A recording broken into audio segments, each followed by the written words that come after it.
Sims and Leon, your mom's favorite podcast. Trust me, I'm a mom.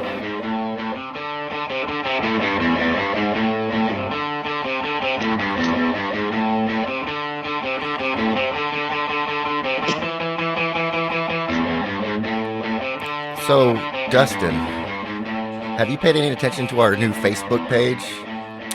Yes and no. Okay, because you've been out of town. I was out of town. So you've kind of been away from your social media stuff. Yeah, I was away from it. I didn't. I saw a little bit of it, and you were sending me screenshots back and forth. Yeah, so you caught me up a little bit, and then I went and looked at it. Went back and read them. Okay, yeah. So we have a guest today. She's on the phone. Aliki. Hello. How are you today? Wonderful. And you gentlemen? Doing great. Doing good. Doing great. We're very excited to have you on. We know nothing about you, but thank you. Thank you. I didn't want you to sit there in silence. We'll talk about our Facebook stuff, and feel free to, because I have questions for you. Are you on? Okay. Are you on any social media? I am on Facebook, which according to my children is for old people. Yeah. No, it's not for old people. Well, when Dustin, my children old. left it, I knew. Guess. Yes, it is. It is. I've had a Facebook for what, almost 10 years? Yeah. Yeah. Huh. See, most people on my Facebook think I'm lonely with 100 cats, and the only thing I like to do is laugh at people falling down, because that's the only thing I share. Are you on Instagram? No. Okay, well, there's an account. There's an Instagram account called Kids Getting Hurt. It is one of my favorite Instagrams to follow. I'll have to look that one up.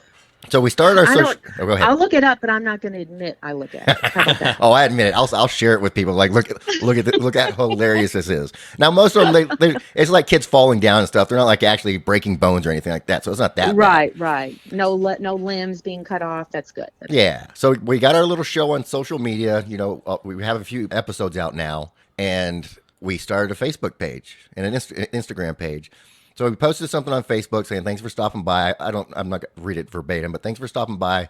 We hope you enjoy the show, simsleon.com. Give us a like and a follow if you don't mind. And then I promoted it. I literally paid $20 to make a Facebook ad, which all you do is pay $20 for a Facebook ad, and they say, all right, we'll distribute it to people that you can't get to. So then we started getting comments of people calling us scammers. Yeah.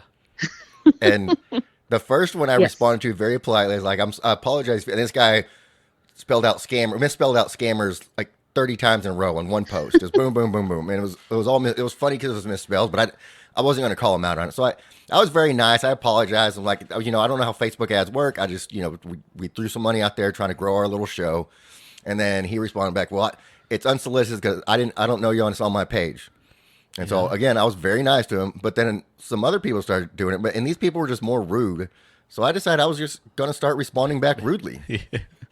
I like it. The funny thing that I noticed was that at some point you would respond with the Sims and Leon page, and then it got to the point where you were responding with your personal page. I went back and forth. So I didn't know if you were doing that on purpose. Until you asked for their address. Yeah, then it's real. So I wasn't doing it necessarily on purpose. At first, I started off responding as myself. Yeah. And then at some point, it switched to the Sims and Leon Facebook, and I didn't really know how to switch it back. Interesting. Not going to lie. Well, it sounds like these people just don't know how Facebook works with the ad thing. Right. And so they would say scams or spam, and I'd respond. I was like, I'm sorry if Facebook ad offended you. Yeah. And I think you gentlemen are being too kind. I think the problem is that people are now allowed to be jackasses behind their computer. That's really what it is. And they just troll all day long. Yeah. And you know what's really funny about this is 90% of all the comments that we had, and we had over 130 comments. Oh, I didn't know it got us that much. 90% of those of the negative comments were old men. Yeah. Like men in their 60s that have nothing. I mean, not every single one of them, but most of them were. I'm like, do these guys living in their mom's basement? Yeah, probably. exactly. Yes. So that's what I say. Yes. I started. No woman in their life. I started calling them names and saying they're soft and get offended easily because we quickly got a couple that started making political posts. Oh, always. For no reason. For no reason. Like, just start pulling this shit out of their ass. Like, just start talking about... Yes, well, it's their opportunity. They're waiting for it. They just want to post something, and you have posted and say, oh, the Biden tax, whatever, is causing everybody to lose their jobs. I'm like, why would you post that on this? I mean, who are you trying to get to? Don't you miss the 80s when nobody even cared to vote? No one even knew who was president. Definitely Don't miss you miss that? Yeah. That was a great time. Nobody cared. It was the best. Yeah, we had one guy on I there. wasn't alive then, so I don't know. Yeah, Dustin doesn't know. Oh, He wasn't. me He was born. neither. He was born in the 90s. We had one guy that kept commenting the same picture over and over, and at one point I thanked him. I was like, "Thank you so much, because the more you post this." Oh, was that the spam one? Yeah. He like the That's spam. Yeah, it's a picture of a the can meat of spam. Yeah. And I mean, it's a funny bit. I thought it was funny. I even told him that you're a funny bit. Then he stopped, and I was like, "Dude, are you giving up on me?" So he started doing it again. And then I told him, "Thank you so much," because I don't think he realized that every time you post on this page, it brings it up to more people. Yeah. And the way I said it was like more people that'll probably Yes. that probably won't like it, Yes. but I don't care about the people that don't like this ad. It's the few people that it reaches that will look at it as like, "I'll give these guys a chance," because we Yeah. also had a lot of like on the likes part of it where you can like it. We had a lot of positive likes and laughing and stuff like that. There was Yes. some angry faces. There's no such thing as bad publicity. Oh, right. And well, whenever I first looked at it, and you first posted it, there was like 4 likes total. One of them was me. One of them was somebody I didn't know, and there was 2 angry faces. Yeah. And I'm like, Of people- of people that We don't know. Yeah. That's how it first started. it's like where these guys are automatically angry, and this was before you even paid for the sponsor thing. Yeah. So this was people that have seen the page that we don't even know already trying to troll it. and It's yeah, amazing so to me. the Facebook shows you analytics on your sponsorship or your Facebook ad. 380 Yes. something people were reached because of the paid ad. 800 and something people were reached because it organically happened because of the conversation of all the people hating our post.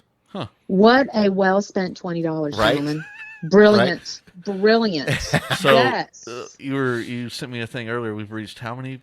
Almost 11,000 people. 11,000 page hits on our website that's been up for 2 weeks. Well, Wow. has it been? Well, two? that's impressive. No, it's been like a week. Well, It's going to be 11,001 Oh. once I find it.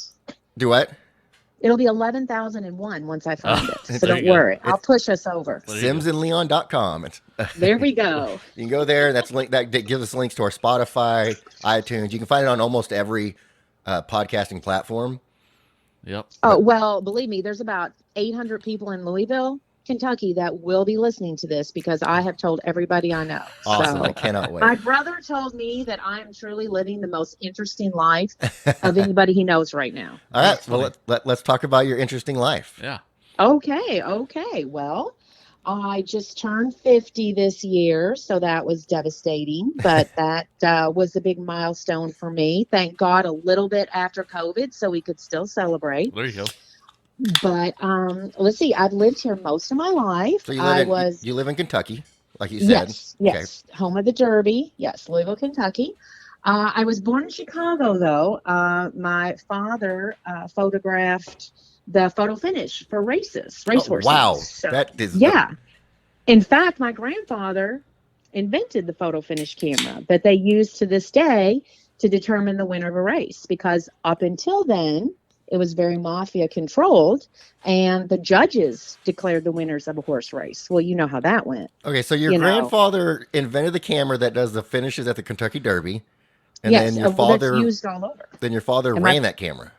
Yes, That is fascinating. Wow, that is fascinating. Yes, it was really, really cool. And as a little girl, I would go out to Churchill Downs with him, and I'd sit up in the box, and the judges would call up, "Hey, Aliki," and I would hand down the picture with the winner, and it was really kind of a neat way to grow up. You know, I one time went out to the track when I was probably about 5 or 6 with my dad, and we went up to the press box, and there was this man up there, and he was just going crazy, and he was tearing the place apart. And I was like, what in the world? And my dad said, "Oh, honey, he's upset. He lost about $15,000 on a racehorse, and he's not happy." And I said, "Oh my gosh, it was Pete Rose." Oh, Yeah, so the legend's true. He was a big out gambler. of control, angry gambler. That's So we saw a lot of neat things there. So you pretty much grew up at the Kentucky Derby.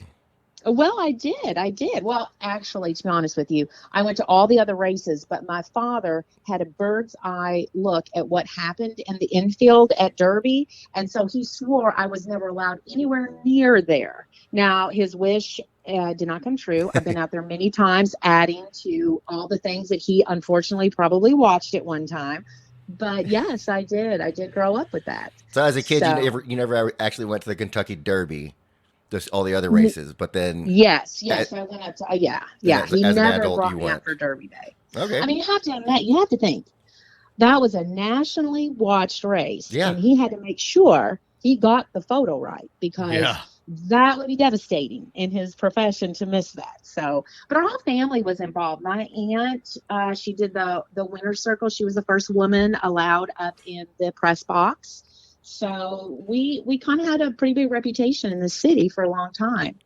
And so my father's still a photographer to this day. He retired from doing that. But so, yeah, so that was when I was younger. And then when I about 9 or 10, my father decided with my mom and my siblings that we would hit the road and we would start photographing Arabian horse shows. And at that time, it was a tax write-off for the wealthy.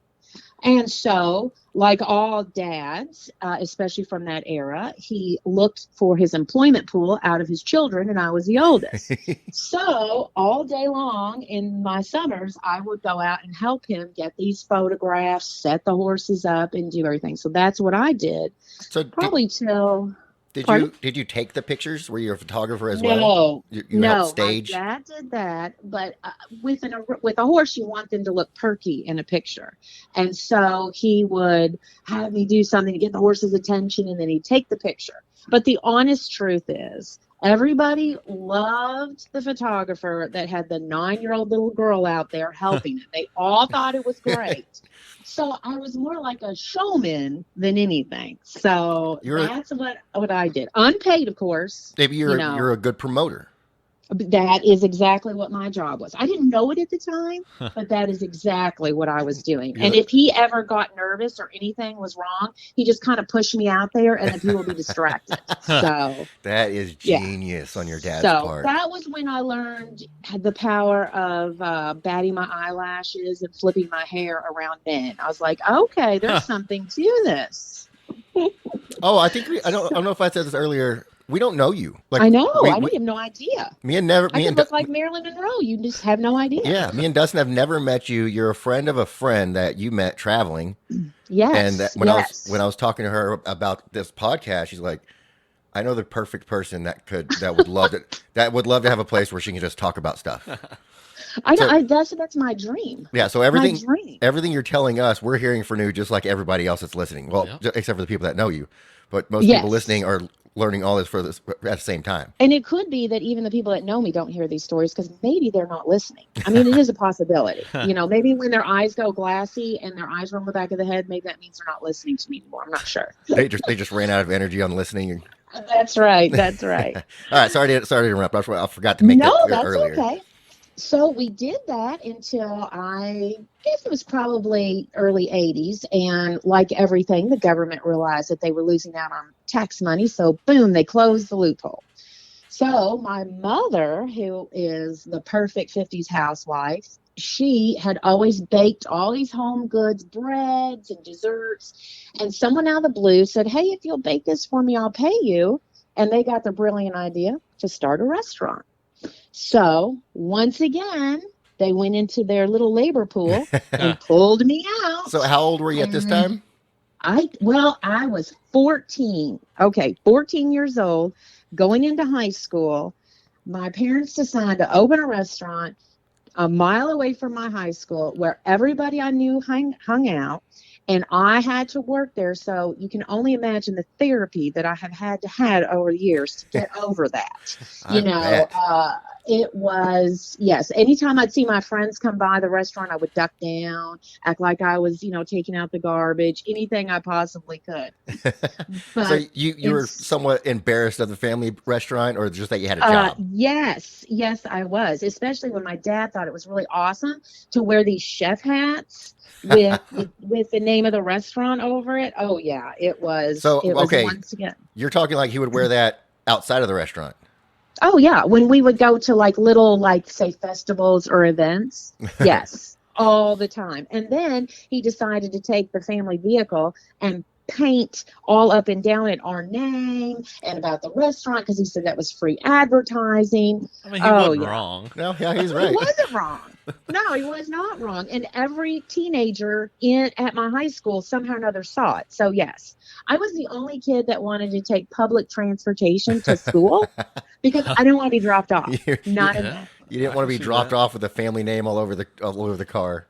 Yes, What no, kind? because all you want to do is blend in. That's all. I mean, look at my name, Aliki. I Yeah, was already behind the 8 ball on you're that. you're already a target for people that wanted to see wanted something to stand out for you. So, do you Exactly. remember what kind of car it was?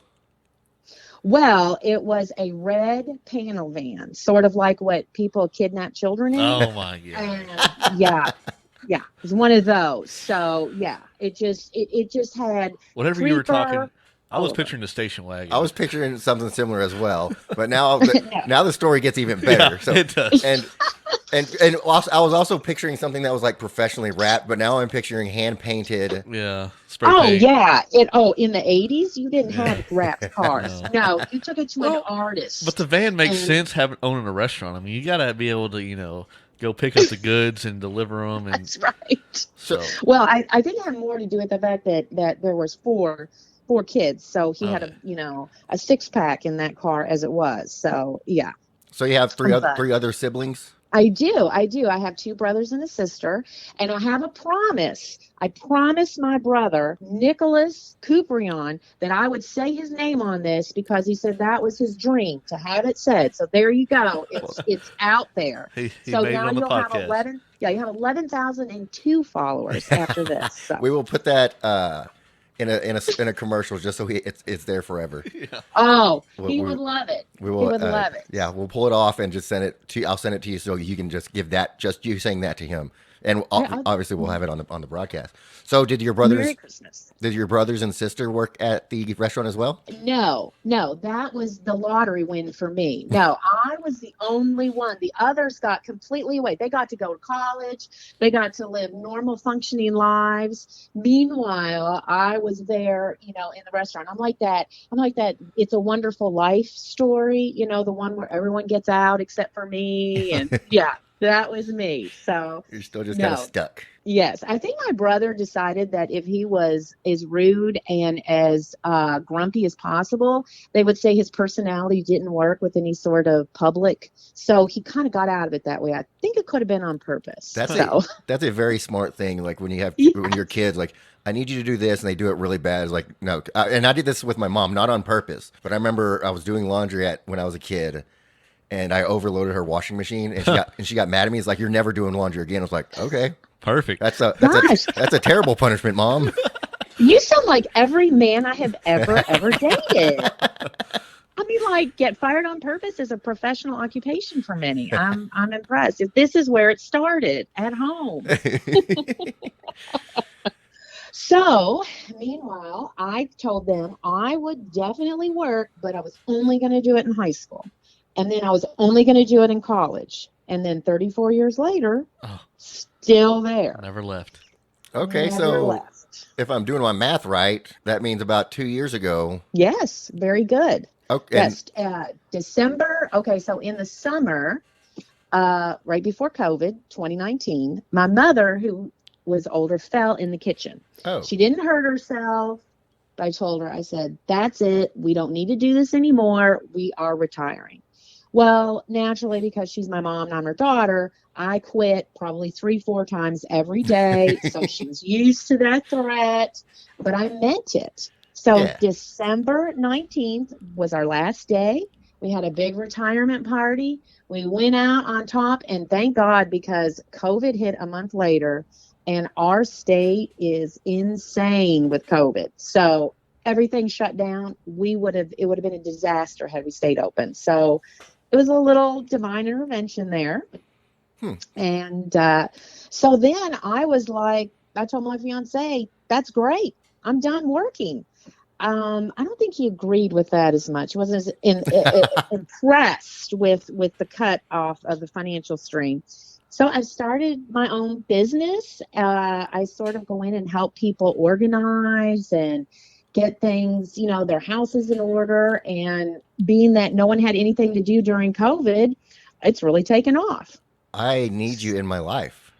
Well, I would be more than glad to. I love it. It's urban treasure hunting. I go in, I find all this great stuff, And then I go out and I'll sell it for them also. So it's I was gonna say you tell them to get rid of it and then you take it and sell it for yourself, but you sell it for them. I know, yeah. I'm like, you don't need that Van Gogh. Come on, that's just junk. Let me take that off your hands. You don't need it. Yeah. And then here's my that solid gold statue. Yeah, and here's my bill for clearing all this out for you. Yeah. Yes. So this is basically, so your photographer job wasn't really a job. No, that was like being drafted. Like when the Senate went in and talked about child labor laws. I think maybe they were talking about me. I'm not sure. So you were part of the reason that they came up with the solution. Yes, I guarantee it. So now you're on your second job of your life, your second career.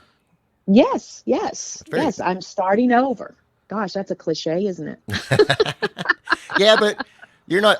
From what it sounds like, you're not treating this like a full-time job. It's more like you do it for leisure and as you want to. Yes, but don't tell my fiance that. Okay, he thinks it's like a full-time, sweat of my brow kind of gig. Yeah. You're super busy. Hopefully he doesn't listen to this because then I just gave it away. I know. Then it's out. Yeah, and I wouldn't. Like he'll always be like, "Hey, why is your alarm going off at 4:30 in the afternoon?" And I'm like, "I don't know. That's my nap alarm." You see, I get up at 4:30, and then I go and I run around the house and clean everything up, and I'm like all flushed and flustered. And he walks in at 5. And he's like, "Oh, honey, you look like you've been working so hard." I was like, "Oh, you have no idea." I've been exhausted since I woke up from my nap at 4:30. That's right. Hey, this is how I'm going to live a long life by getting 18, 19 hours of sleep a day. So we missed the 2-year anniversary of you and your mom's retirement by 3 days. Yes, that's right. Did y'all do exactly. it? Do y'all celebrate every year now? We celebrate every day of our life because we're not doing this. I mean, I miss the people, but the restaurant work, it is brutal. It is brutal. It's hard. Everybody, one thing is that I always tell people, imagine working the moment that you have to work your hardest. And you imagine having to do that all day, every day, or you're not making money. So there's never any downtime. And if there is, then you're worried about it. I said, it is really hard. And, people, God love them. They're demanding. They don't like this. They don't like that. They're in a bad mood. And I didn't have a lot of that, but it's still hard. And it doesn't matter what's going on in your life. You can be going through a divorce, life falling apart, and you have to be like, how can I help you? So it's a tough job, but it was fun. We met a lot of neat people. I made some really good friends there. What kind of restaurant was it? Like what kind of food did y'all serve? It was breakfast and lunch, everything homemade. My mom made the soups and the bread and everything from scratch. And we were kind of a duo. I worked the front, she worked the back. We were kind of like a Cheers without the alcohol. So even though I kind of tried to get alcohol in there many times, but that never worked. So it would have been perfect. I might have stayed then. You could have just transferred the whole thing into a bar and kept the same people. Yeah, so you say it's like Cheers. So right. Does that mean y'all mostly had just regulars come in? Yes. That was my question. Yes. How often did you have new customers? Well, we had new customers here and there, but we had a loyal base. I'd say we probably had about 25 to 30 people that literally came in every day for breakfast. So it was such a reliable crowd. It was amazing, and and we became friends. They watched me have children. They watch, and there was a lot of great perks with it. Some of our friends would have homes in Florida and they'd be like, go down and use it, or games or sporting events. So it kind of, I can't completely hate on it. I can't hate on it. So was it just you and your mom that worked there? Yes. That's why it was so hard. Yes. And God love my mom. She definitely did not seem to think it was hard for me I worked the front, the back. I helped her, the dishes, one time someone goes, "It's so great. You own your own business. You can make your own hours." I was like, yeah, every single one of them. Yeah. You make your own hours, but you're working those hours. It's not like you don't just show up whenever you want to, because you still have your certain hours that you're working. And if the restaurant opens at 8 or so, you're there well before then. Well, okay. My mom was. Your mom was there well before that. 8:02, 8:03. Yeah, I was notoriously late. So you just showed up when the restaurant opened. I did. I just showed up for the money in the show. And your mom did all the cooking. So, but yes. Did your mom have any help, or was it just her in the back? Her. She did all of it by herself. Wow. I'll give it to her. She was a hard worker. Yes, and she was she's an excellent cook. Her food was delicious. I mean, it really was. I mean, I would have to have an assistant or something. I mean, at least hey, go get this or chop this up or something. Yeah, wash dishes. I know. Yeah, wash dishes. Well, that was me. So gentlemen, she did have an assistant. That was me. I did do the dishes. Yes, that was me. And I was definitely a professional food sampler. So that's been one good thing to get away from the restaurant because just not eating something every day. Yes, like 55 pounds of bacon a day. I'm surprised my heart even beats anymore. So yes. Oh, Aliki, yes, definitely. When I was bartending, I was the same way. I tested every drink I made. Oh yeah, just I would be in just trouble. To make sure it tasted well. I mean, it wasn't like a big sip. You dip the straw in there, pull it out, and just taste it that way. I have seen that. So this was your way of making sure that all your clients were happy. And about 2 hours in, your straws were starting to get you a little drunk. Yeah. I'd start feeling better, and then you get to the point where I was like, you know what, this entire cocktail's for me. That's what I'm saying. Yeah, you got to the point where no straw, you just took a drink. Yeah, I was like, this one doesn't taste right, so I'm going to finish it off and make you another one. I would be a lousy bartender. I would drink everything. There's no way. That's pretty much what I did. Yeah. As I get older, I'm becoming more comfortable with the idea of being an alcoholic. It just doesn't bother me as much anymore. Yeah, it just kind of seems like a good way to go out. Yeah, might as well have fun. If you're not having fun, like right now, me and Dustin are drinking beers while we do this. I don't know. I told you that you're welcome to have cocktails with us. Well, I'm drinking vodka and Fresca. So yes, I took your. Very nice. Yeah, my fiance watched me pour. He goes, "What are you doing?" I was like, "My job. That's what I'm doing." My job. Yeah. What did you not tell me how to do my job? Thank you. So I was gonna see. So how big is y'all's town? We are okay. We're not that terribly big. However, about maybe like 10 or 11 years, probably even more than that. Now time goes by. We merged with the county. So then we could boast that we were a humongous city, but we've had a lot of growth. So we've actually become we were doing really well there.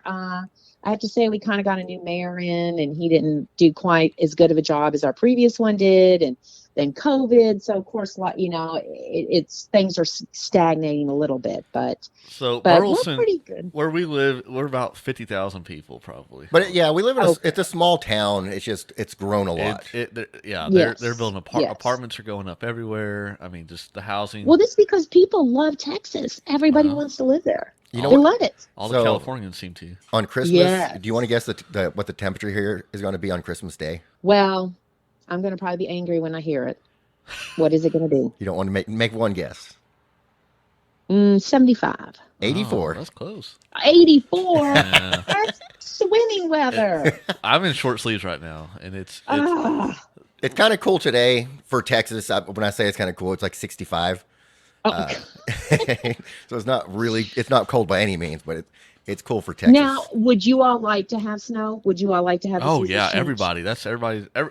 In Texas, snow is the thing. Like everybody wants snow. We want snow, but we don't want it to last. Yeah. Yeah, you all didn't quite like your cold snap you had last year. We had it. Well, that was more than just snow, and that was actually the only time we actually got like real snow. Normally, it's just ice. That is the only time I've ever seen it get under 0 degrees. Yeah, and I was so surprised at how my house at least reacted to all that, because it was it was rough, and we had. I mean, our power was out.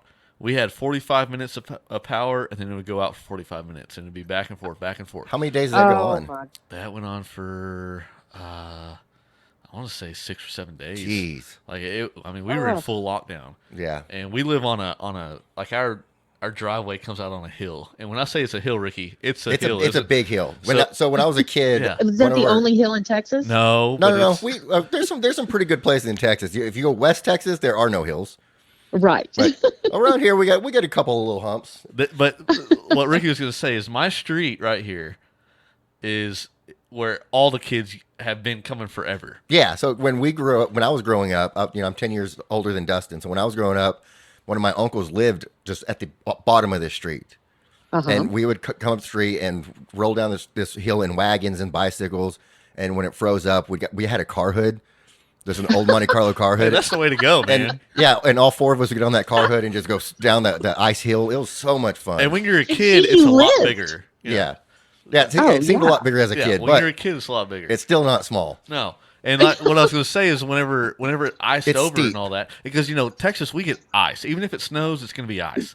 And right. so if we didn't have a 4-wheel drive vehicle, we would not have been able to leave our house because actually, I take that back. We would have been able to leave because we would have gone downhill, but we would have not been able to come back home. Yeah. I remember I was sitting. You'd have to come back the other way, and then you just keep sliding back down. So I was sitting. I've got a man cave in the house, and the window faces the street. And so I was sitting there playing my game one day. And my wife convinced me she wanted to go to the gym because we've been locked in the house for days. So she wanted to go to the gym. So I told her, I said, well, when you get back, you call me, and we'll get your truck in the driveway. Stop at the top of the hill so I can go get your truck, and then I'll put it in the driveway. And I was sitting there playing my game. And she did call me, but I didn't answer because I wasn't focused. And so next thing I know. I'm laughing because he sent Snapchats about this, and it was hilarious. I look over out the window, and she's got the wheels are locked up. They're not even moving. And the steering wheel is turned all the way to the left. And she's going in a straight direction, and there's these kids sledding down the hill because it's still ice. And she's out the window, and she says, sorry, and she passes the house, like, with the brakes locked up and everything. And I was like, I ran out there, and I was like, what are you doing? But it's a hilarious story. But anyways. Well, you're lucky she didn't go through the house. Well, I'm telling you, she had the wheels turned and was going straight. I don't know how you can have the wheels turned at a 45-degree angle. Yeah.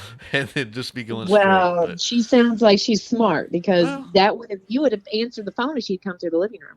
Well, no, we live pretty far from the street, so yeah. I would have been pretty upset if she would have come to the living room. Luckily, the street goes straight down. Yeah. It's a straight street. There's no curves on it. But to build on the hill, we had a party a couple weeks ago, and my buddy was looking out the window. And you can see cars go up, and it was dark. It was at night, and he looks out the window, and this car goes up. And he said, "Did they just take off to space?"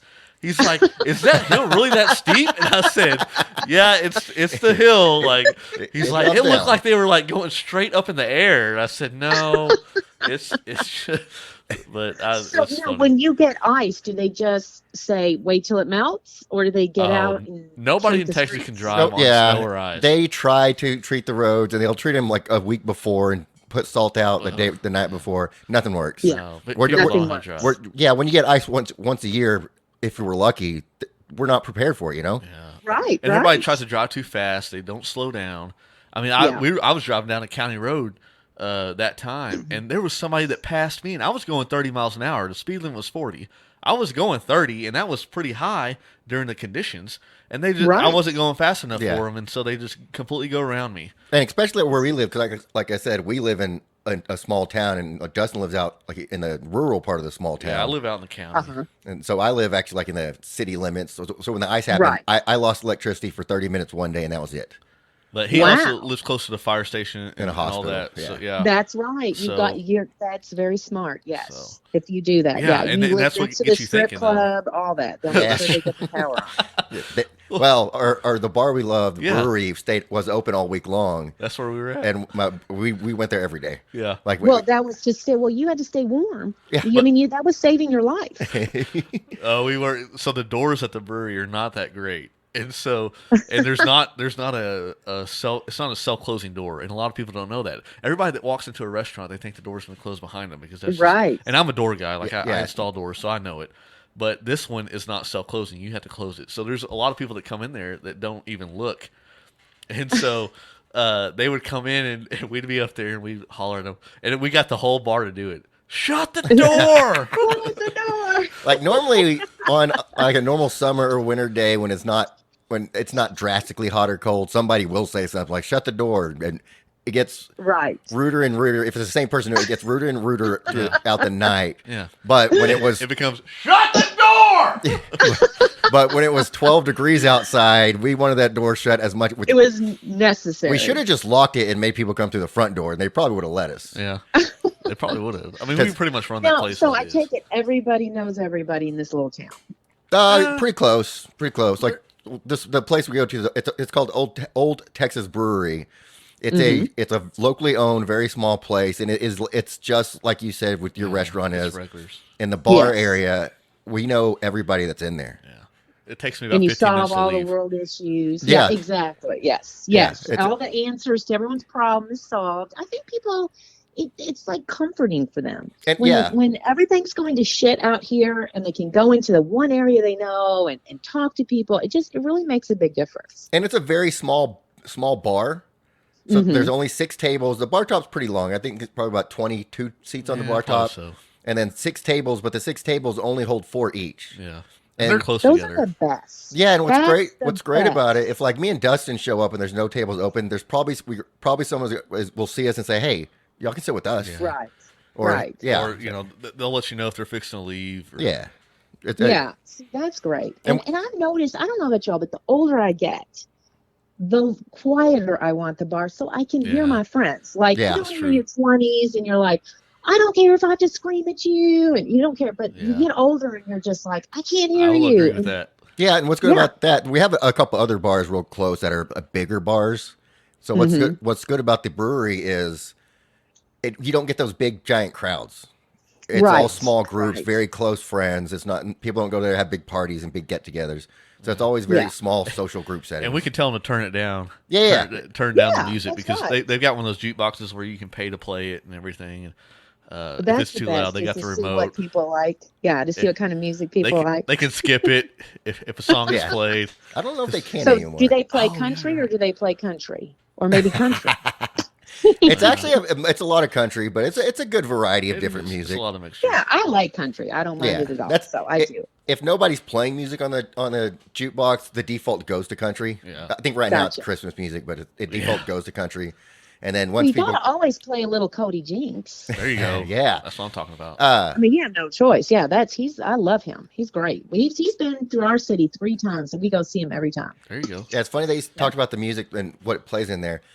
Once the playlist changes and you can hear different songs, it's almost like you know who's there, and you can turn around and see who's there. Exactly. Because yes. We get blamed a lot for playing music that we really don't have anything to do with. So my brother-in-law who lives in Colorado, he'll if he knows we're at the brewery, he'll start playing songs.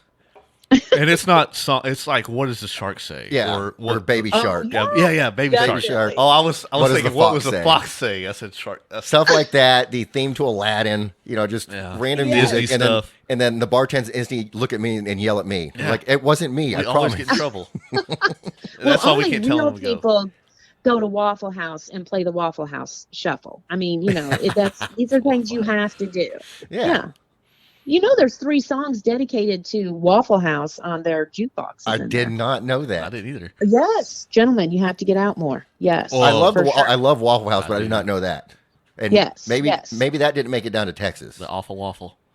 It could be. Oh, yeah. Hey, 4:00 in the morning. Oh, I know. Filet mignon. Redneck hibachi. You're right. It is filet mignon at 4:00. It is. It's the greatest. That's the one thing I miss about COVID is not being able to do that because everything closes at 9 here. Oh, really? Oh, that's yes. nice. Yeah, we went to Austin, spent a weekend, and we came back home, and I was like, what the heck has happened? Because it was like everything was shut down. It was so nice to be in Texas. So before you went to Austin, things were opened up? Yeah, it was kind of, so, every time they tell us COVID is over and then a new strain comes through and we all freak out and panic again. Yeah. We're part of that cycle. I think you all have kind of escaped that in Florida. We don't care. There is no COVID here. Yeah, well, I wish that were true here because I'm like, you're going to have to give it up. That's Our governor does not want to let it go. So in 2020, back in, I guess, around April, everything got shut down in Texas for a month? Oh. Yeah, pretty much. No, for Texas, it was all the restaurants and everything got shut down for a month. And then after a month, they said, okay, restaurants can open up at half capacity. Yeah. You have to close tables. So the first thing we do is go to the brewery because we were there the last day they were open, and we're there the day they opened back up. It was the longest month of your life. So the first day they were open back up, they had every other table blocked off. So there's only 3 tables. Yeah. 2 bar stools, then 1 missing. 2 bar stools, 1 that's spaced out. Yeah. But all the servers wearing masks. Yeah, but then we came in there and people just started taking over tables saying, "Screw this!" And too bad. And it wasn't even the workers. Like the workers were like, "Okay, well, I'll just serve you." Yeah. And then 2 days later, the owner's like, you know what? This is my restaurant. Yeah. We're at full capacity. You don't have to wear masks. And he didn't make the servers wear a mask. He didn't make anybody wear a mask. And his thought on it was like, you're choosing to come here. Yeah. So if you feel like you're in danger for coming to my restaurant, then don't come. It's mainly Stay a bar. home. And, Yes. But the TABC here in Texas, I don't know about up there, but They don't have TABC in there because it's Texas alcohol. Well, I beverage. know, but I'm just saying, whatever it is, KABC. TABC here, we're the ones responsible for doing it. And there was a time where we were upstairs at the brewery, and I could see them. They were down there, and a professional photographer was taking pictures of how many people were there and everything. Yes. And they would bust in there with their guns, and the only thing that the servers would do would be put their mask on, and that was it. They got shut down one time because their water heater was broke. Yeah, because the water heater. I mean, there was nothing that they could do. Health department issue. Yeah. But they wanted a reason. Yeah, there was nothing that they could do. Yeah.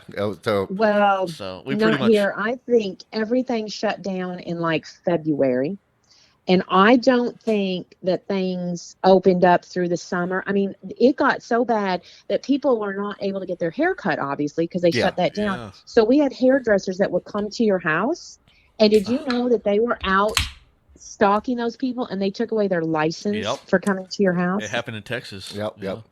They did it. Crazy. One lady, I don't know if she made the news in Kentucky, but she like stood up and was like, "No, you're not shutting down my business." Yes, I did see that. Yeah, and then people raised money for her, and I mean, she never got punished for it. They arrested her originally, but then they let her out. She got charged with nothing, and then she ended up running for mayor. I don't know.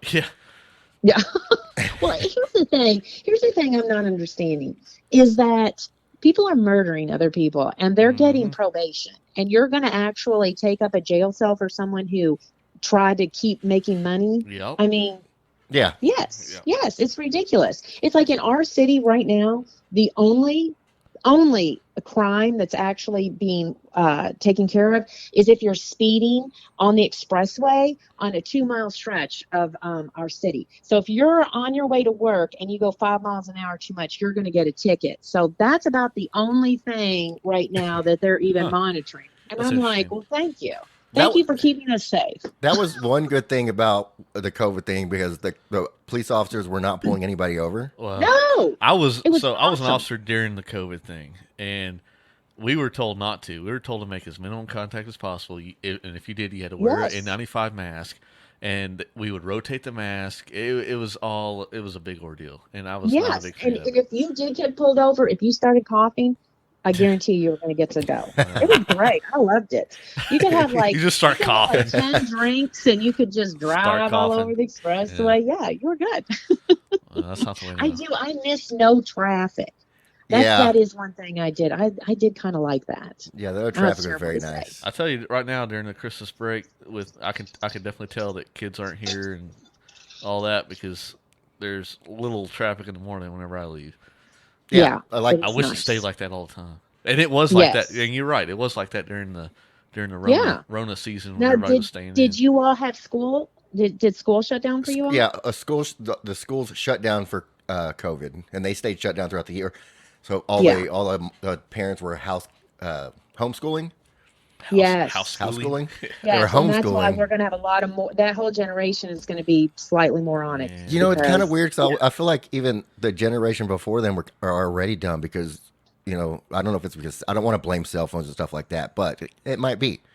They get all their information through people just like them who get their information from people just like them. They're not. Inaccurate. I know it's a weird. It is. You're right. That's a weird way to say it, but I think it's coming off what I'm trying to say. No. Yes. Well, and then they always say you should fact check, and I'm like, where do you fact check? I mean, it's like I have no idea. It's like Wikipedia, public opinion. Is this where I go? Because that's where our kids are getting all their information from. And it just came out not too long ago that the Facebook fact checkers are actually opinion checkers because they're not even fact people. They're not right. Like it's the people that Facebook are hiring to check Facebook's own opinion on things, and that's what I can't. I unfollowed every single news thing on Facebook that I can. I strictly use Facebook to keep in contact with my friends, my podcast. Yeah. Okay. On the back, since you brought that up with the fact checkers, one post on there, a guy was talking like kind of being rude to me, so I called him a candy ass and a sensitive little bitch. I didn't see you do that. No, because he reported it. Oh, he did. After he started it, he reported. I was like, "What? Are you in Facebook jail?" I was threatened. Oh, you were threatened. I was threatened. It's like if you don't stop, we know mistakes can happen, so we're not going to shut off your account now. I was like, I was responding to somebody who was being a jerk. Yeah, anyways. why his account being suspended? His good old Zuckerberg. His was the only comment that got deleted because you can't. In my opinion, you can't post something and then get offended when somebody responds. Yeah. That would be nice if that were true these days. Yeah. But it is not. It is not. We cater to the offended. Yeah, it is for me on our Sims and Leon page. It is for me because if you're going to get offended after I'm responding to you, then I'll delete your post. Yeah. But that's right. I mean, this is how we grew up as kids. You said something to me, I said something to you, and we just went back and forth until it was over. But you can't do that anymore. Yeah. You can't. You can't. It's ridiculous. They bring a gun to school. Yeah.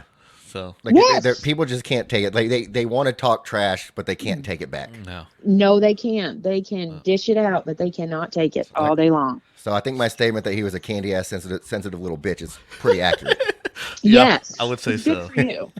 But I call it social media balls. Like they have the guts to say it to their phone or to their computer. But I guarantee you, if you went and knocked on their door, they would not repeat it to your face. Well, I guarantee you have to crawl out of your mom's basement in order to go do that. Yes, exactly. Yeah, there's no way they would. So, yeah, I think so many people. And another thing, one thing that I think Corona did is it allowed people that were already somewhat of an asshole. It kind of gave them permission to be total assholes. Yeah. And I really saw that. It was like in customer service, boom, down the drain, all because of COVID. So I definitely have seen a lot of the entitlement and Karenism definitely get worse during COVID. And I don't know if we're going to be able to go back. I'm worried. So I watch a podcast called Two Bears, One Cave with Tom Segura and Bert Kreischer. Mm-hmm. And you just brought up calling someone a Karen. They brought this up on their podcast that they aired on this past Monday. And they're like, let's think of names for other people.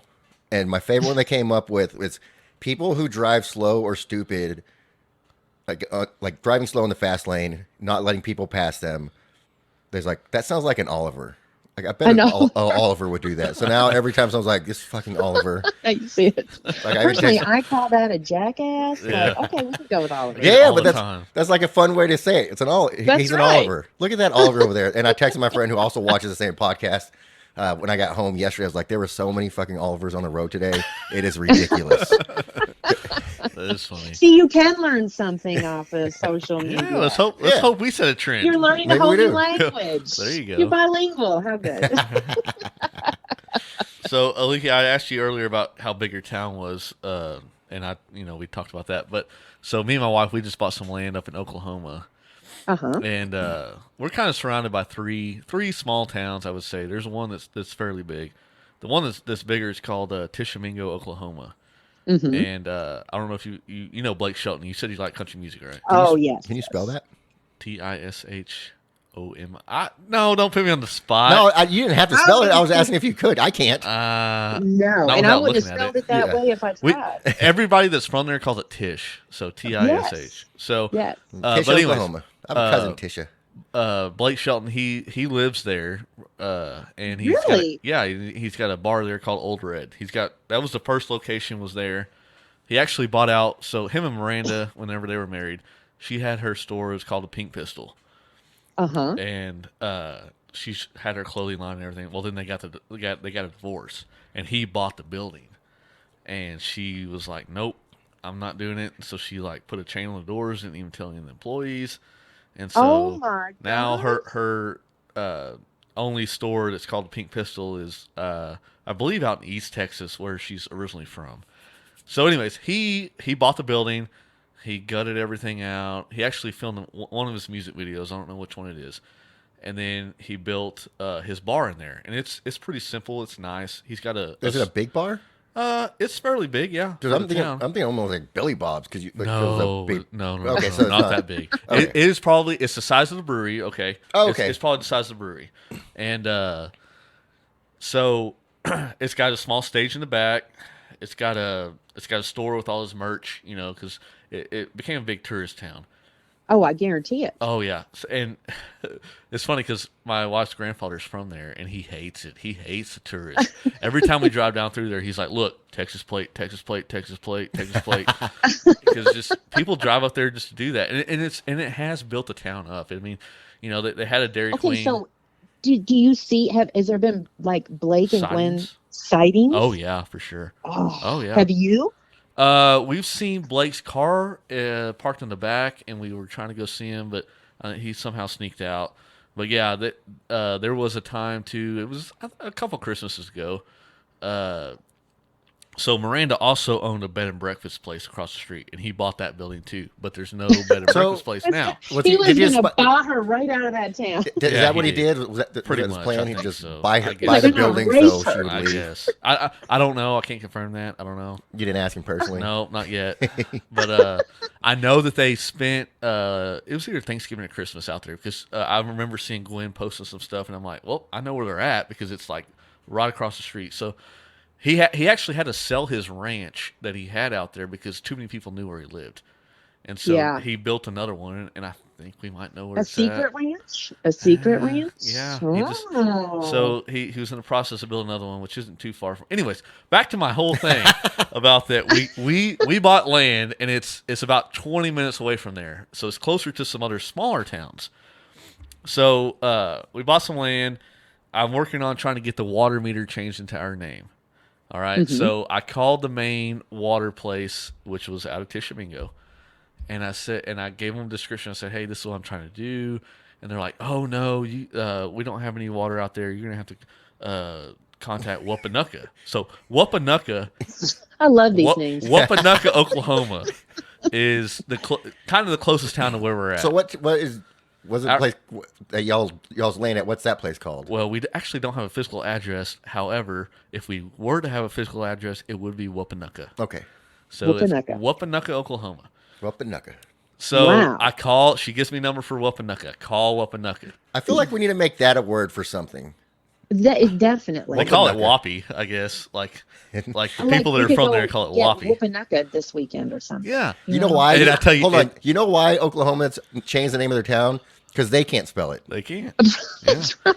The kids couldn't graduate high school. So they couldn't spell it. Like, we keep getting the name of our town spelt wrong. So Wapanucka actually have a fairly decent high school. I say high school. We drove past it. I mean, it looks big. School. Yeah, school. But there's not. There's only one place to eat there. I don't. I think it's a barbecue place. And we went to go eat there, but it's cash only. Cash or check only. Check. Yeah, or check. It says on the door, cash or check only. Gosh. That sounds like my mom's restaurant. Well, shoot. Well, I said we only have $12, and we might could have done it, but I don't know. Anyways, yeah. So no tip though. The lady gives me the number to Wapanucka, so I call Wapanucka. I start describing where we live or where our place is going to be at. She's like, "Oh no, you got to contact Coleman," and but there's not a water department Coleman because she gave me a name of a lady. She's like, I don't have her number, but this is the name of the lady. And she's like, call. There's one gas station in Coleman. It's called Mom Pa's. She said, call it to Mom Pa's. They have tell water. them you're looking for this lady, so and so. And they should be able to get your number. This is the most. You realize that it was the same 4 women in the same room, just fucking with you. You know, right? It's just passing you through, like I know. Laughing. Yeah, that's what I'm saying. Oh, now he's calling the gas station. Yeah, let's make call a gas station. Let's see how dumb this guy is. Let's see who'll do it. Yeah. So I call the gas station, right? And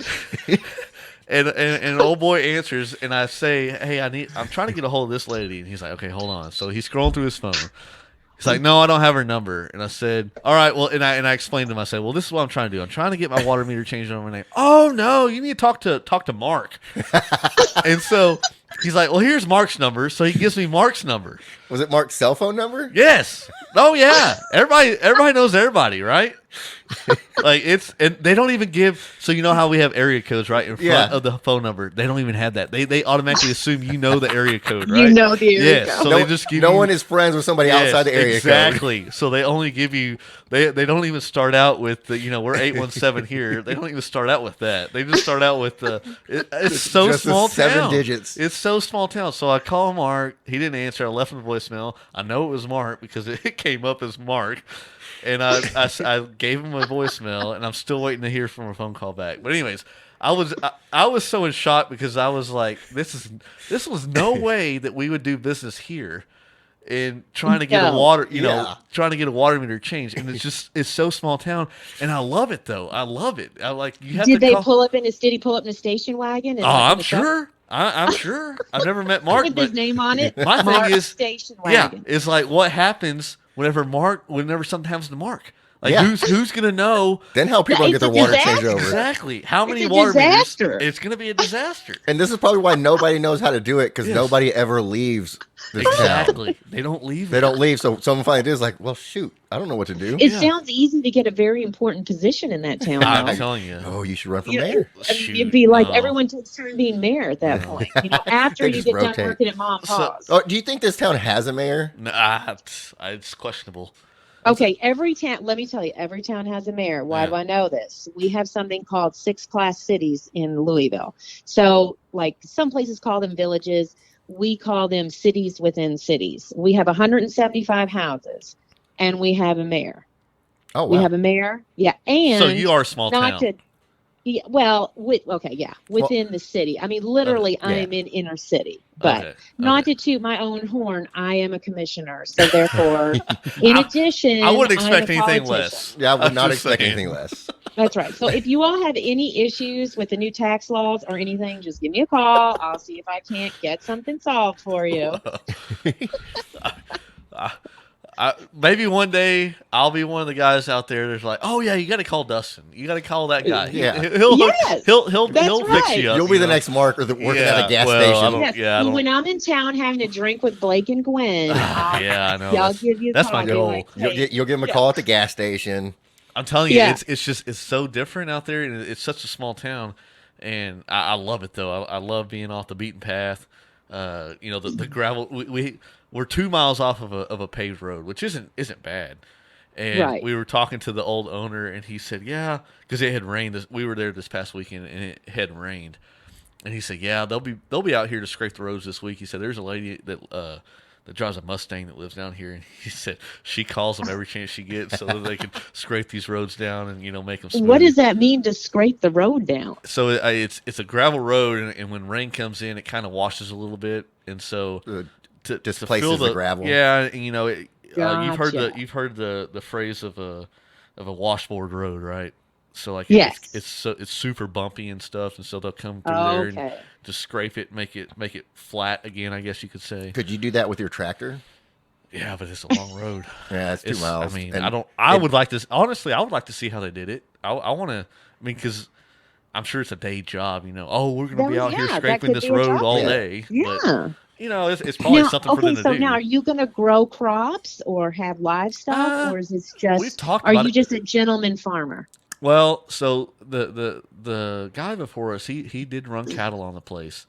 I would like to lease it for cattle just so I can make a little bit of money on it. Right. All we plan on doing is putting a cabin on it and doing it's going to be recreational for us.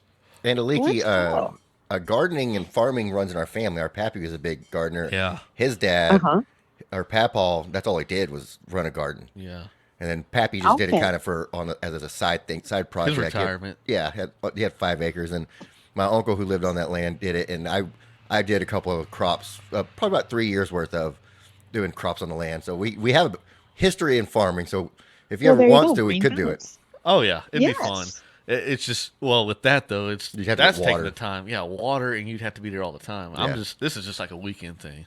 And there is something satisfying. I will say there's something satisfying about growing something and then eating it. It's like you feel like I can survive. I can do this. Now, and it just tastes better, right? Like your own stuff just tastes better. Yes, you feel like that you really accomplished something. Yeah. But I understand. I mean, to be a farmer's hard. No rain, son, I have to battle squirrels. Oh, yeah. My dog will eat it. I mean, there's just so many things that can go wrong. Well, I can totally it's get kind of it. like you Heartbreaking. with the restaurant thing. Me Yes. and Ricky probably Yes. think, man, it'd be great to own your own restaurant. It'd be so much fun. They to do all, but you've done it for so long, it's just tiring Right. and it's not enjoyable for you like it would No. be for somebody that would do it part time.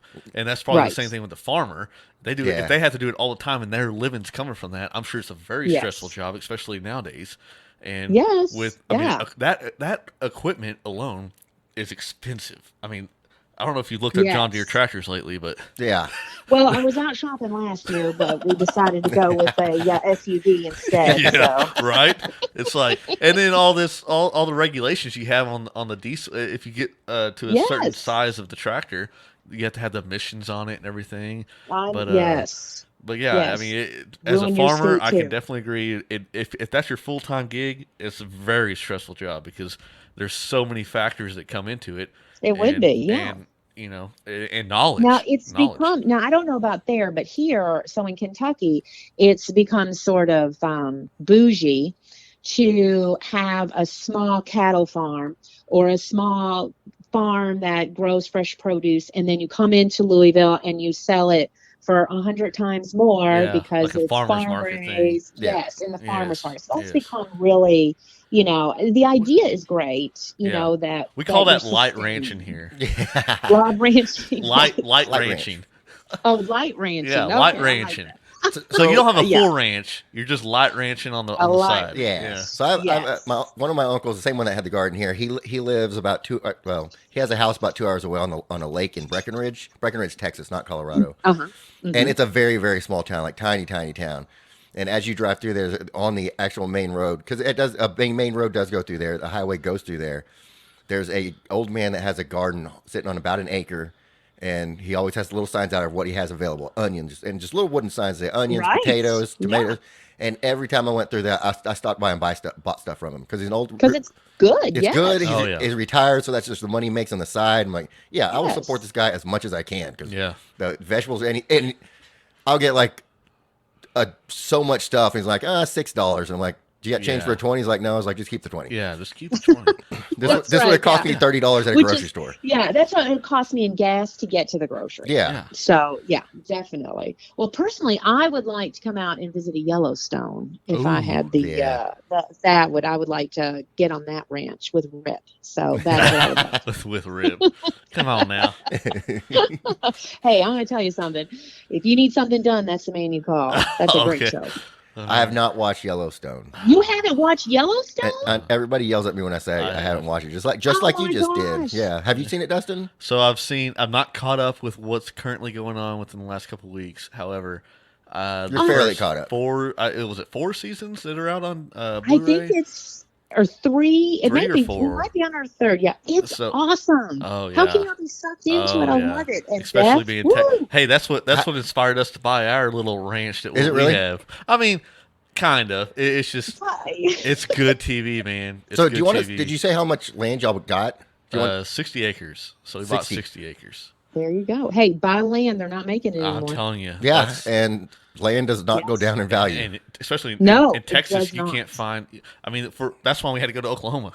I mean, my wife's family is from Oklahoma, but the reason why we bought in Oklahoma is just because it's cheaper, and that's it's just moving that direction. So maybe one day when one of your neighbors decides to sell, oh man, I can go talk to Joe at the gas station and see if you'll have a compound. Go. I'm telling you. And here's how we got our land. And I probably shouldn't say this on the podcast. You don't have to. Okay, well, I'm not going to say we got it. I'm just saying you got to know people that know people. Yeah. There's a lot. Yes. There's a lot that goes on, and most realtors that are selling land, they don't want to have to list it. They want to do word of mouth. And that's just how it is. So basically, it wasn't listed. Yeah, it was not listed, and it ended up being listed just because the realtor wants to build his reputation and show it. However, he will if he has a list of people that are looking for stuff, and he contacts them first, and then we're like, Well, there's nothing wrong with that. I think that's perfectly fine. Yeah. I mean, trying to give because then you're going to get to a certain point where it's a bidding war, and it's just more work. Yeah. And well, right now you have to kill somebody to get a house. It's ridiculous here in Texas for sure. Crazy. I mean, you're literally arm wrestling on the front lawn. It's crazy. I can't believe it. It's like people acting like after a certain date you can't buy a house. It's so weird. And I've had my house for about 16 years now. It has tripled in value since the day I bought it. Yes, which is nice. But if he sells it, where's he going to go? Yeah, that's where we're stuck at too. You sell high, you buy high. Yep. It's like, if I sell it, then I can buy the same thing. I'd love to have all the money I could get for my house, but where am I going to find my house? Live in a tent. On what I have, and be able to be happy with it. You could just go, get a trailer and just live in the trailer and have all that money. I have really thought about doing that. Yeah, I've highly considered it. A tiny home. Yeah, if I didn't have my big dog, I would do that. What kind of dog do you have? She's a mutt, but do you know what a Ridgeback looks like? Yes. They're awesome. Yeah, she looks just like a Ridgeback, except she has no ridge. Oh. She has no ridge. She has no ridge. So she's just brown. She's a sweetheart. So she looks like a badass, but she's not. She's a badass. Oh, they are. They're gorgeous. Yes. Our friend of ours has one. Yes. Those are tiger hunting dogs. That's what they did. Dustin just left me to go use the restroom.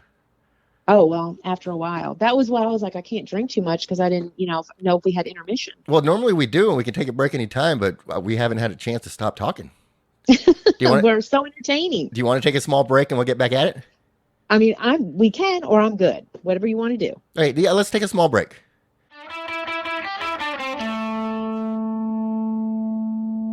Hi, I'm Elena Sims, a Vice President at Community National Mortgage.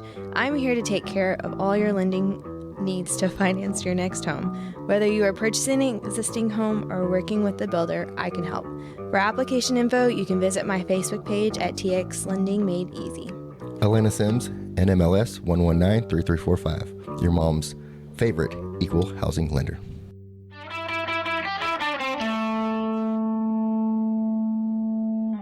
North Texas Fire is a family-owned and operated fire life safety company that serves all of North Texas. NTX Fire strives to provide the best service and customer experience with the expertise of their employees who have over 40 years of experience. Let NTX Fire design, install, inspect, or service your systems on your existing or new project. Visit ntxfire.com for contact information or to sign up for their newsletter. North Texas Fire, your mom's favorite fire safety experts, because no mom like fire unless they're firemen. I don't know if I said this yet or not about why I decided I want to start this podcast again. No, I haven't heard the story. I would like to. So, we did this, me and Dustin and a few other people did this about 10 years ago. Uh-huh. And hold on. About 10 years ago, I was like 18. Yeah. So I was a young gun. Yeah, I was. So I'm the old woman here? Well, I'm 40. I feel like you're all's mother. I'm 30. No, he's 30. I'm 40. You're 50. Turning 30. We have a good range. We're on all sides of the perspective here. It's fun. 50, 40, 30. Be on the 30 range. There we go.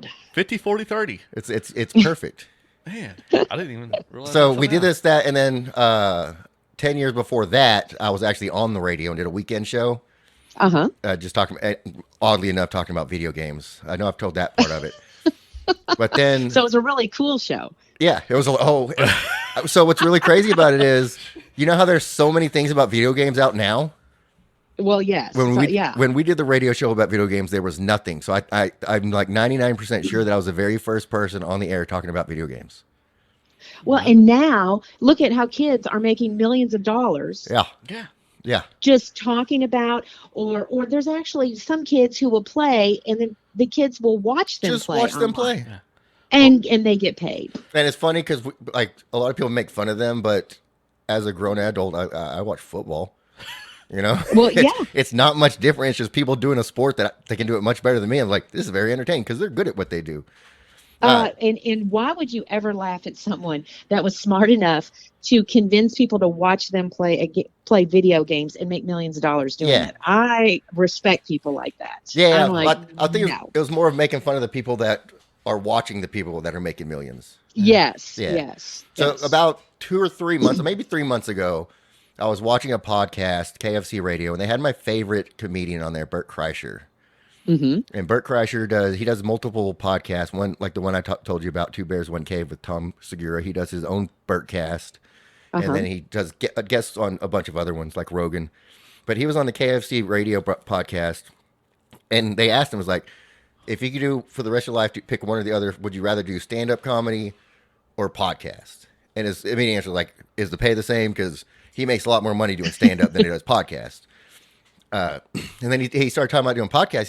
He goes, if anybody out there that is watching this or listening to this has the ability to do a podcast and loves doing it, then just do it. Even if it's just for you having fun by yourself, do it. Because if you like it, somebody else will like it. And then more people might start listening to you because you might be more entertaining than you actually think. And I was like, huh. So that night I texted Dustin, I was like, you seriously want to get into the podcast? So about a year ago, we started messing around with it, like in 2020, right before COVID. Yeah. We started just talking to microphones just to test it out, see if it would work. And then, COVID happened. We took a break. And then he said yes. And I was like, I mean, seriously. And then we bought all new equipment. We talked about it. We made up a plan. And now we're just doing it. Yep. The rest is history. Yeah. Well, and we're family, I think the podcasting is fun. It you can give your opinion. You have other people to speak with. I've always thought it would be fun to do this. Yeah. I mean, to get paid to talk. I mean, come on, that's like a dream come true. Yeah. And then we can get our sponsors. We can help them grow. They can help us grow. There's so much that can be involved with this. And what I like about this, when the one we did 10 years ago was more topical. Like we talked about current activities and stuff like that, or current whatever events and stuff like that. And I told Dustin, I don't want to do that. I just want to talk. Yeah, I just want to have conversations about you could stuff. Get a death threat 2 seconds in if you talk about current events. True. Well, not only it's that, too dangerous.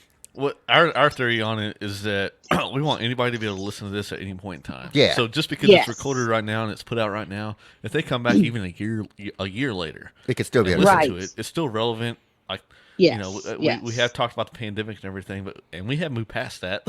Mostly, yeah. So, that's probably the most current event that we talked about. The country has, yeah. Well, and it's hard not to talk about that because it's been such a big deal, and that's something else that 5 years from now, somebody first starts listening to this, like, oh yeah, I remember that. Yeah. Yeah, but, it then, has been. Yeah. Yeah, and then we also wanted to have interesting people on and people that are in the professional fields that we know nothing about.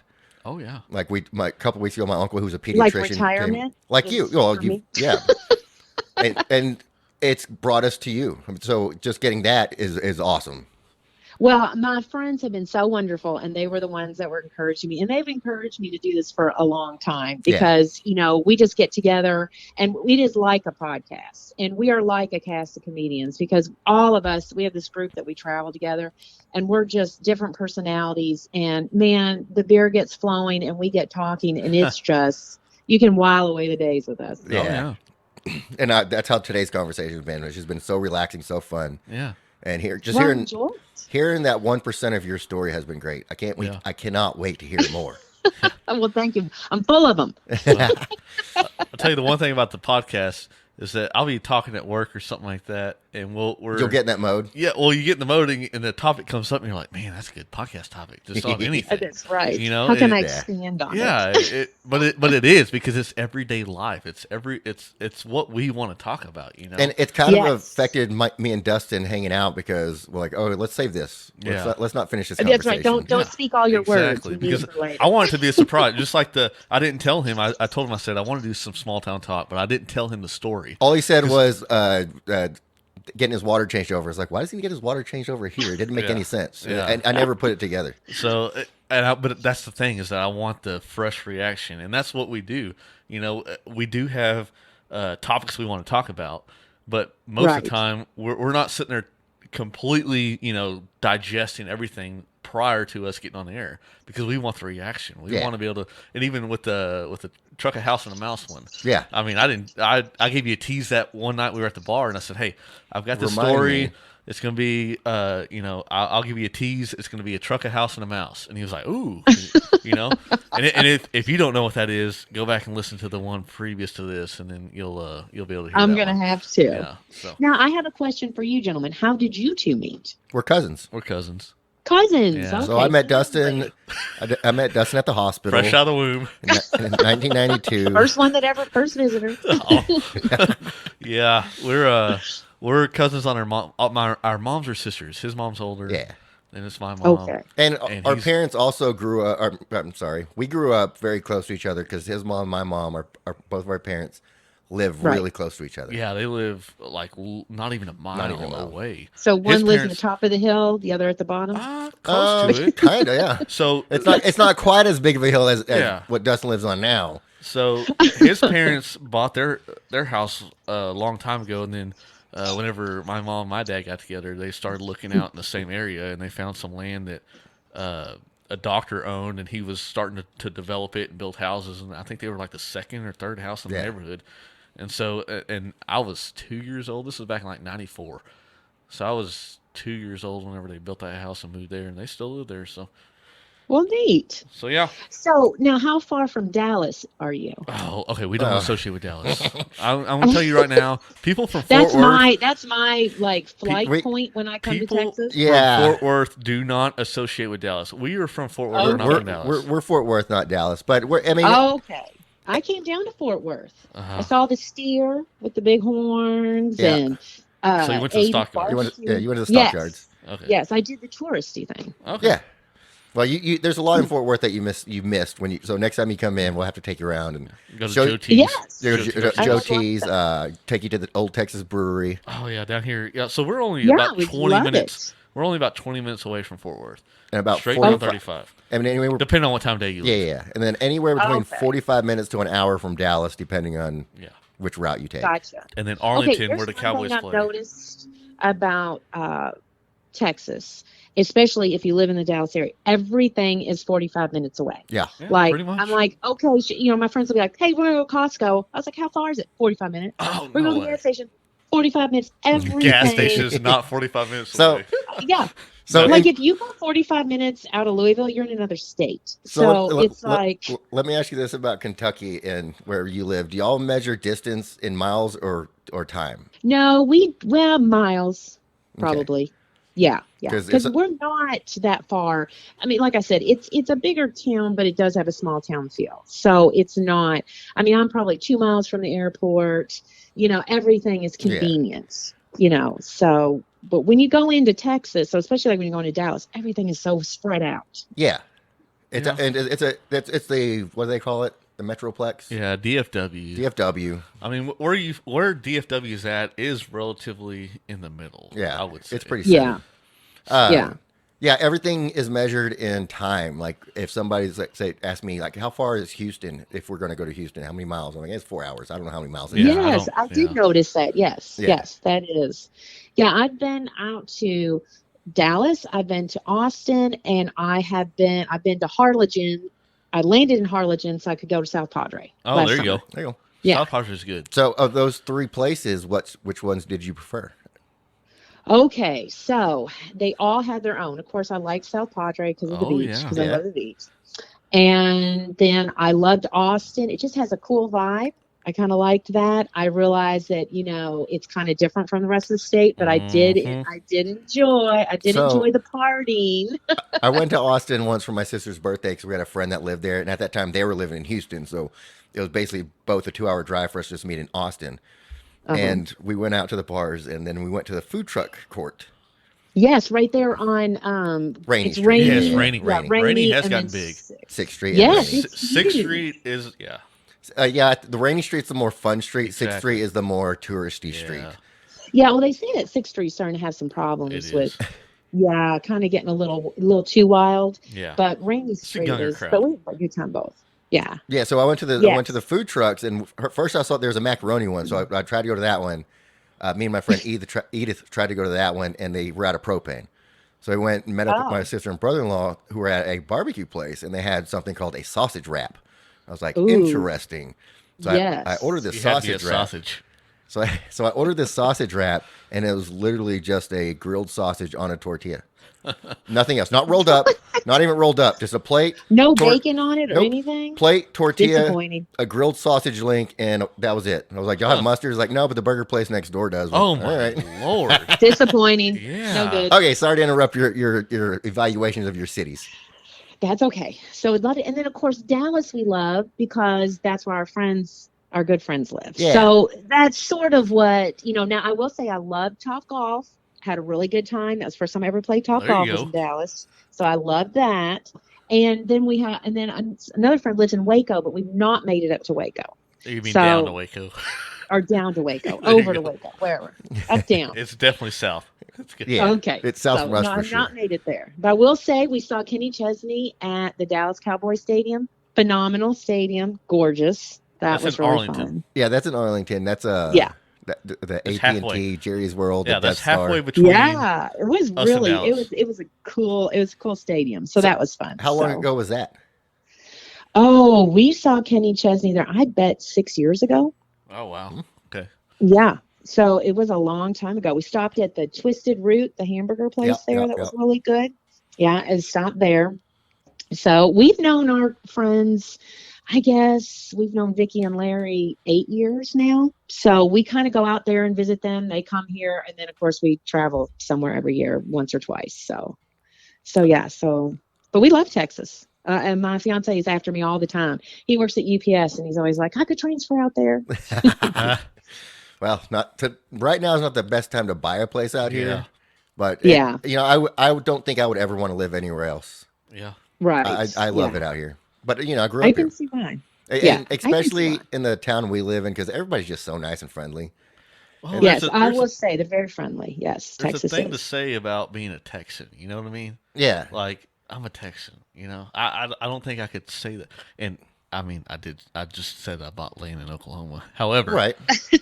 and I But love it's it. very I love American it. to be from However, Texas. But like the Texas flag is one that yeah. 90% of Yeah. people recognize right when they see Yeah, it. you know? Yes. and that's what I It's asked my like wife. you all have your all's reputation of you're just like badasses. That's you know what I'm right. saying? Like, Come and like take don't it. mess with Texas. That's you know, right. or, oh, he's from Texas. Don't mess with okay. Texas, Yeah, man. Don't mess with Texas. I told Yes. I told my wife whenever we bought that land, I said, "You think people would get offended if I flew the Texas flag up here? Like, I doubt it.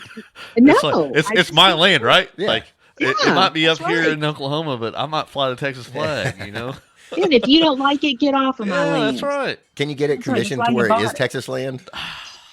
I mean, you never know. You never know. I mean, Texas does want to be its own country, and by God, if anybody could pull it off, it'd probably be you Well, all. they need to get the electricity figured out first. Yeah. We don't, Yeah, we yeah. don't- It can never dip below zero. Yeah, we know that. even though it only happens every once in a while. Yeah. Yeah. Yeah. Well, once was enough, apparently. Well, that and it's going to be 80 on Christmas, so I mean, it's just you just never know. Yeah. I You know never know. that's awesome. Now it's kind of going to be a little warm here for Christmas, probably in like the 50s. But I have a feeling that Mother Nature is around the corner, waiting to really screw us. Because anytime it's nice in November and December like this, it's freezing in January. Well, and February. that's Yeah. what they're saying for us too. They think that it's going to be even harsher than We're going to have last another winter. cold winter. Yeah. Jeez. Ugh. That's why in Well- January I'm going to Florida, and in There you in go. February I'm going to St. Thomas. I'm There you like, go. I'm getting Oh, out. very nice. So you do travel a lot. Yeah, we do. That when I met my fiance, one thing we bonded over was he said, "I love to travel," and I said, "I love to travel," and I grew up traveling, and he really hadn't very much. And so we got together. I have 2 kids, and he has 2, and we said we're gonna travel a lot, and he gets 9 weeks off a year at his job. Oh yeah, that's And good. so we would we took our kids, we spent a fortune. We probably could be millionaires now. The money that we spent traveling, don't regret it though. No, you can't we take took that money. them- Yeah, that money Yeah. doesn't go with you when you're Exactly. done. No, and I'll tell you what, now that our kids are adults, they travel. So it's kind of cool, we pass it on. But yeah, we took them, and then once they got older and were too cool and busy for us, then we kind of morphed into going with friends. And so we probably we travel maybe 4 or 5 weeks a year, That's awesome. big trips. Yeah. I travel quite often, but they're tiny trips. Like I was on a traveling kickball team for a few years, and that was so Oh, much fun okay. because I got to see so many places. That's when I decided I was like, I like these little weekend trips, and sometimes make it a week-long trip. And then Yeah. when my sister and brother-in-law moved to Denver a year ago, I was like, oh, this That's is nice. Yeah. perfect. I've been there 6 times since they moved. I have not spent any time in Colorado. I would love to. I love it. It's the bluest Yeah. skies I've ever seen Really? in Denver, anyways. Really? Bluest skies I've ever seen. And the coldness up there, because I've only been once, and it was like in the negatives. But I was outside in a Yeah. decent jacket, and it doesn't feel that cold Because just it's weird. dry. Exactly, It's dry. It's dry. We have so much humidity Yes. down here in Texas that even when we go wet. to Vegas, when we go to Yes. Vegas, and it's 112 degrees. You're like, man, this is like in the 80s. Yeah. You know, like it's not Well, that big of a deal for us. kind of. 112 is still hot. Like, Yeah, you know, but you kind of get to a point. when we're Still hot. when we're used to 100 with 90% humidity, Yes. 112 Yes. is so much better. I'm telling you right now. Yeah, like when you put on makeup, because Okay, we're very yeah. humid here. We're in a Yeah. valley, and it's like it just melts off your face. Yeah. You're just like, oh, yeah, And- I hate. Yeah, in humidity is Vegas, whenever you're out there, it's like the way I describe it to people is like you're standing next to a car engine. Like you don't. Yeah, You, yeah. You're feeling the heat. Like yes, it's hot, but it's not. You're You're not not sweating. breaking a sweat. Yeah. You could be out there and it's over 100, and you're not breaking a sweat. So, have you been to Vegas like in the hottest months? Oh, I've been to I Vegas. was in Vegas all in the time. August. Yeah. I was Ooh, in yeah. October. See, I've only been in April, and it was gorgeous. So this- Perfect weather. Yeah, this past year we went to Vegas at the end of May for my brother-in-law's birthday, then in Mhm. August for my friend Holly's birthday, and it was hot in August. So, are you all big gamblers? No, I'm Do you really like it? not. I'm not a big gambler. I'm not either. Most of our family Lucky is me. though. Yeah, we had the gambling gene. It just hadn't hit us. Oh yeah, Yeah. I love And to I gamble. say it hadn't Something hit for us. nothing. No, our family on our Durham side of the family is very addictive. That's Yeah. my mom and his mom. Yeah. Very addictive personality. And I guess on my other side, my grandfather had an addictive personality. That's why I like alcohol so much. Yeah, so we like drinking beers a lot. We got that part of it, We but did we're get like, that I think part. humans are addictive, to be honest with you. I just Well, think that's a human trait. I think it's a gene. when I though. when I go to the casino, I'll usually sit at like a craps table or roulette table and just stay there and do small bets and get the drinks. Yeah, yeah. And then That is one good thing about Vegas. You do get free drinks. yeah. I don't And know then if you've been there past COVID or not, but there's few and far waitresses there. in August it wasn't too bad. Well, my trick is I just give them a lot of money up Oh, front. there you go. Yeah. Oh, there like- you go. So like- it might be cheaper to buy the drinks. Well, it's definitely How long Here's are you a gonna sit there? $5,000 tip. Keep them coming. so it might Oh, be not that much. not that much. No, it might be cheaper to buy the drinks, but I like Yeah. the convenience of somebody bringing them to me. Yeah. Yes, You know, because then I definitely. don't have to get up and move and go places. And so I'll just give them like so. Normally, here's what happens: me and my brother-in-law are sitting at a roulette table. The waitress or waiter comes by and says, "Can you get anything?" He's like, "Can I get 2 Coors Lights?" I can only bring you one. So he brings me one. I give him $10. Like, can I get 2 next time? He's like, "Yep, I'll be right back." Yeah, there you go. There you go. There you Well, see, go. now when my sister goes to Vegas, when her and her friends wait to go into a restaurant, they will go and sit at the bar and order drinks, and they'll pay for them, and she'll go, "I'll be right back." She goes and finds the machine closest to the restaurant. She puts in a $5 bill, and she'll push a nickel. Yeah. And just until someone comes up, she'll get a drink and then walk over and say, "This drink costs 35 cents." That's smart. So that's how she plays it. So how often do you go to Vegas? Well, okay, I've only been once. Oh, let me ask you this: Uh, Are you a gambler? Yes, I love to Okay. gamble. And it definitely runs in our family. And if you ask my good Vicky and Larry, they will tell you my nickname is Lucky Sevens. Now, Sevens. I'm not Sounds like a lucky. good one. So it's funny because Larry said your nickname is Spin Doctor. Well, Spin Doctor is when I'm telling a story.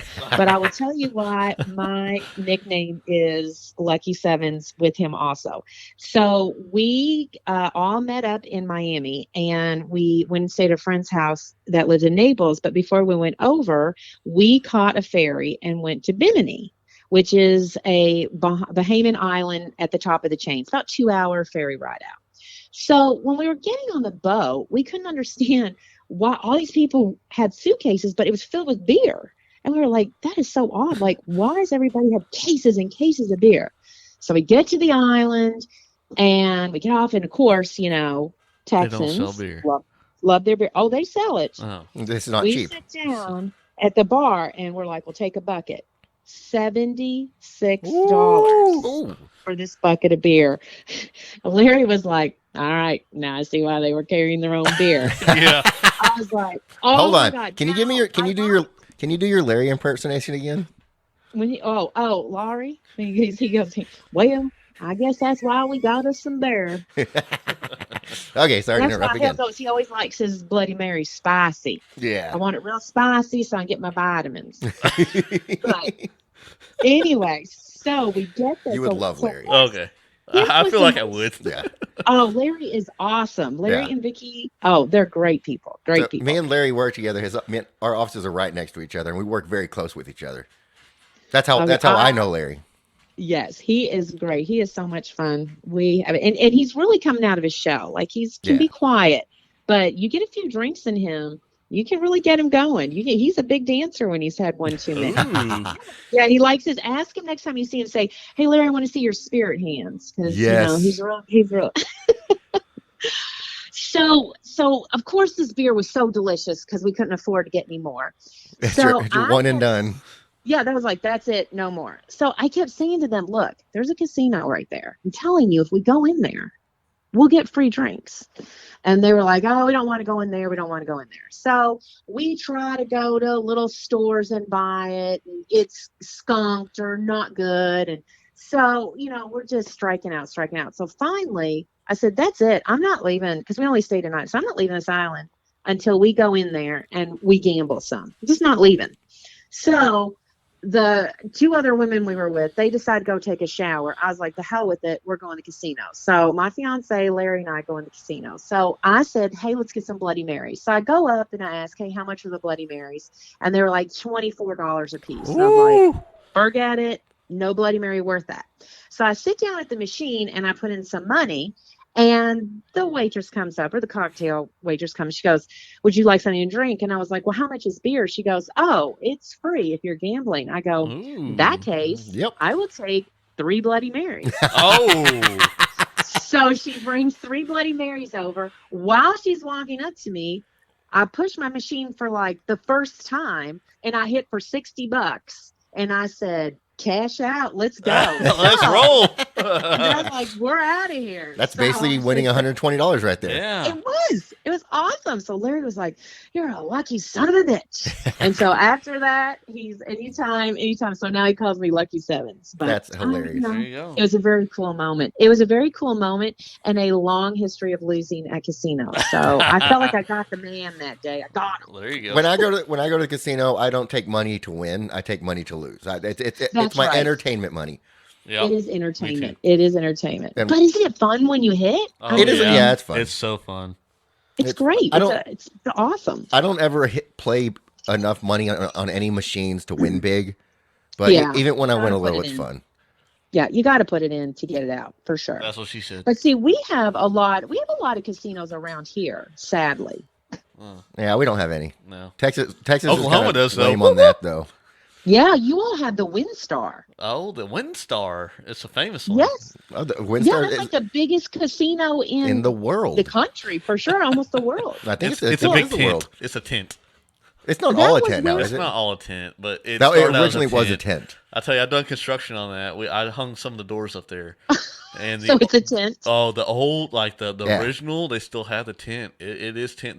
They built walls around the tent to make it look like it. Yes, to make it look like it's an actual building. Yes, it started out as a tent. The original building was a tent. Yes. Yep. It's okay, a so TP. It's Indians. Do you recommend us flying out there? If you're going to either WinStar, if you're going to Oklahoma, I would go to Choctaw. Yeah, Choctaw is a better one. Okay, well, see, because we were actually, my retirement gift from my fiance was he was flying me out to the WinStar to meet all our friends, and we were going to bring a bunch of people. Yeah, I love it.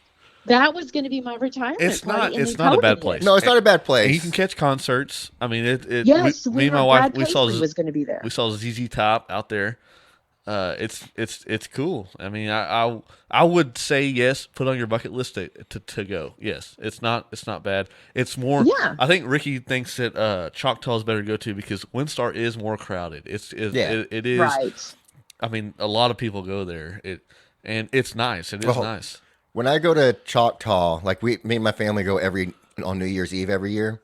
Me and one of my other cousins, we don't gamble. You're always invited. I know. One of my other cousins. He goes, the family he really loves. No. We don't. It is my part of the family. Yes. We don't. Me and my cousin don't gamble. We just go from bar to bar to bar to bar to bar to bar to bar, and we make basically make a circle around there, hitting up every bar, drinking a couple of beers, until we're just annihilated. I don't have that much self-control. I have to sit down at the machines. That's my problem. Yeah. So we also don't have that much self-control. How much time we got? Okay, we got to wrap this up pretty soon. But okay, last year, New Year's Eve, me, my cousin and a buddy were out there, and we were drinking. Now, my cousin-in-law was there as well, and she was kind of in charge of all of us, but she was off gambling. So that would be me. we knew it was getting very close to time to leave. No, I'm sorry, it wasn't. We didn't go last year because of COVID. The year before, because my cousin-in-law, she was pregnant at the time with twins. Ooh. So, and she was probably about halfway through her pregnancy. Yeah. So she wasn't drinking. So she drove us from our hotel there, because we didn't stay at the hotel on site. And so we were drinking, and we were way beyond what we should have been. Yeah. Well, but you were you were New Year's appropriate. We were New Year's appropriate. So we stopped. We stopped at this roulette table while Brenda goes to pay for the car, and it's $5 minimum. So I put $20 down on black. It wins. So my buddies joined me. We're all putting money on black. I don't know why you do black. I do red, man. Come on. Red 7. Yeah. So I did. So we were betting black.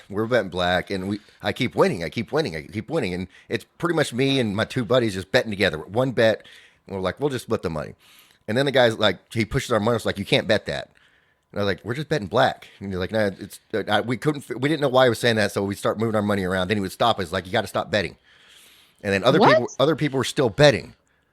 And we're like, what is going on here? And then finally we're like, all right, we're done. We want to go all in on everything. He's like, he told us what we could bet. So we bet this, and we won. And after we won, we're like, all right, you just keep everything as a tip. We don't want to take the chips and cash it in. What had happened was we hit the max bet on the table, which was $3,500. Okay. And there's so much to unload with this conversation. That's what she said. We're going to need to have another conversation. We're going to have another one. We hit the max bet, and we couldn't bet more than that, but we kept winning and not realizing how much money, because it seemed like our stacks were getting smaller when they were just getting darker. Like they were just upgrading our chips, but we had drank so much at this time, we weren't paying attention to that. We were just talking to each other. He kept pushing chips our way.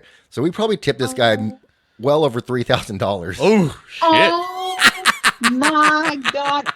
I would throw myself in front of a car the next day. Yeah, I don't know about that. But no, you know why you wouldn't? Because now I have this story to tell, and I'm entertained by it every time. Oh, God. So, because what drunk Ricky does, sober Ricky doesn't pay for it. He's like, yeah. We call him One-Eyed Ricky for a reason. There's one-eyed Ricky happens. One-Eyed Ricky. Well, let me tell you something. I would be making drunk or sober Ricky go back and get that tip back. Oh my God. And then I bet that guy was like, thank you. Yeah. He's like, this is why we never stop serving in casinos. Yeah. Mm-hmm. And and that's another thing. We probably made that guy's night, and it's on New Year's Eve. Yeah. Oh, yes, you did. And he's like, I can't believe this just happened. And we're like, just keep it all. All because we're like, we don't want to take the time. Brenda's already here. We got to get to the car. Okay, now does Brenda know you did this? Yeah. She was fine with it. She was like, whatever. She's like, I would have been fine waiting, but we didn't realize what we did until the next day, really. Oh my gosh. Yeah. All right, Aliki. And that is why I play slot machines. Aliki, this has been so much fun. Yep. I can't wait to do it again. Yes, good. But, Thank you. Thank you for having me on. I've loved it. All right. Sounds good. Good night. There we are. Hit us up on the website, on the Facebook. SimsandLeon.com, SimsandLeon@gmail.com, and you can find us on Facebook at Your Mom's Favorite Podcast. That's right. SIMSANDLEON @gmail.com.